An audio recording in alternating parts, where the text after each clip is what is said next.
Togo Actualite, premier site d'information du Togo. Togo, les partis politiques de l'opposition ne sont pas responsables de la faillite sociale, politique et économique du Togo. Togo, urgence républicaine de la mobilisation générale pour la fin de la dictature militaro-clanique néocolonialiste sexagénaire. 9 mai 2025. 0. Partage.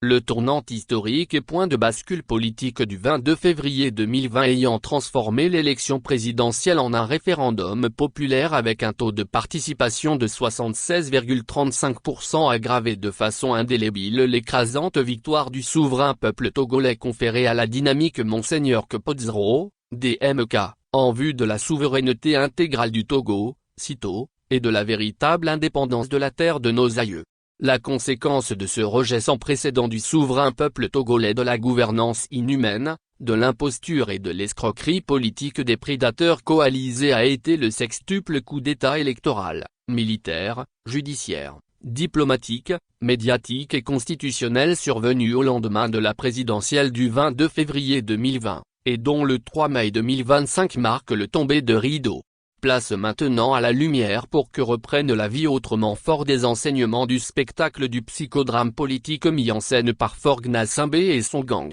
La dynamique Monseigneur Kpodzro, DMK, et ses partenaires du Front de Libération Nationale, FLN, rappellent que Forgue Gnassingbé et son gang sont coupables de crimes imprescriptibles et doivent être combattus tels que l'ordonne l'article 150 de la Constitution du 14 octobre 1992 qui dispose clairement en son article 59 que c'est exclusivement par voie référendaire que peut survenir au Togo quelque changement de régime politique. Fidèle à sa ligne politique de non-accompagnement ni de collaboration avec le pouvoir illégitime et illégal incarné par Forgue Gnassingbé, la DMK à l'instar du Front de Libération Nationale, FLN, rappelle avec force qu'il est définitivement clos le temps des élections au Togo sous Forgue Gnassingbé qui doit être chassé du pouvoir et répondre de ses crimes comme l'ordonne l'article 150 de l'unique constitution légitime et légale du Togo. L'heure est à la mobilisation générale et le train de l'amour de la DMK et du FLN ne peut qu'embarquer quelques patriotes respectueux des légitimes aspirations du peuple togolais de retour à l'ordre constitutionnel et de souveraineté intégrale du Togo,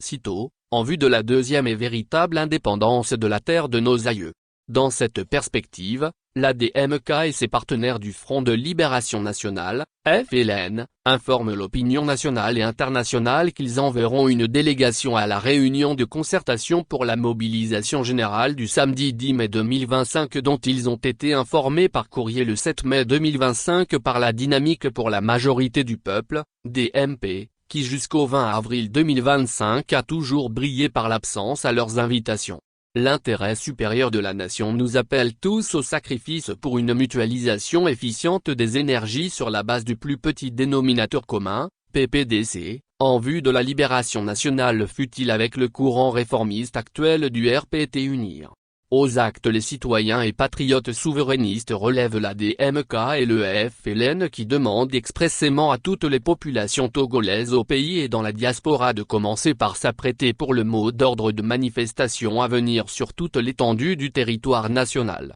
Face à l'urgence républicaine et au péril en la demeure, la DMK et le FLN lancent un vibrant appel patriotique à tous les militants.e.s de tous les partis politiques, de toutes les organisations de la société civile de même qu'aux forces vives de la nation car résonnent de toutes parts au Togo les feux de détresse que seul arrêtera le départ sans condition de Forgue Gnassingbé et son gang. Le cri du drapeau togolais déchiqueté par tant de parjures interpelle à l'action vaillante ici et maintenant tout patriote quel que soit son bord et où qu'il soit. La DMK et le FLN prennent à témoin la communauté internationale que Forgue Gnassingbé et tout son gouvernement illégal et illégitime seront tenus pour responsables de tout ce qui adviendra lors des manifestations sur toute l'étendue du territoire national dans le cadre du parachèvement de la révolution électorale et pacifique du 22 février 2020 qui a consacré dans les urnes la fin de la dictature militaro-clanique néocolonialiste sexagénaire au Togo. Le coordinateur national de la DMK, le coordinateur national du FLN, M. Thomas Kokoun Soukepo et Dr comme l'en appela.